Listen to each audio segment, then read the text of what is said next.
Kumusta?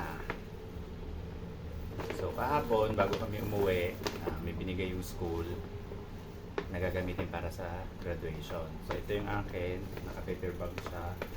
And ito yung pangalan ko, nandito yung height.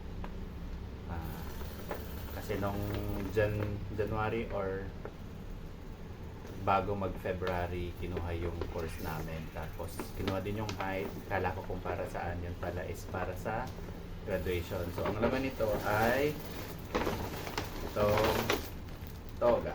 Gagamitin namin sa graduation. So kasama ako sa graduation, kasama lahat ng teacher during the ceremony. So gagamitin na namin to ng Sunday para sa recognition ng mga bata or parang baccalaureate mass sa Pilipinas.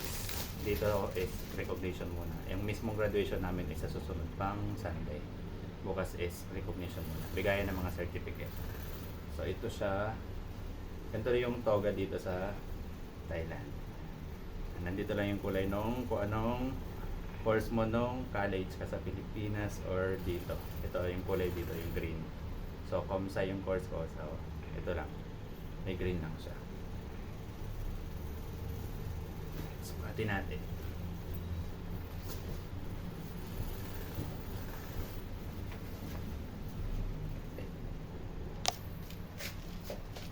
So ganito siya pag suot na.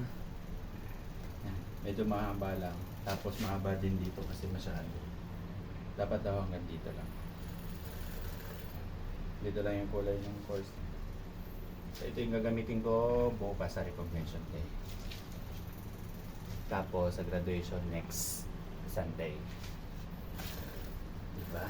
Kasali na ako sa graduation dito. Ang saya ng life.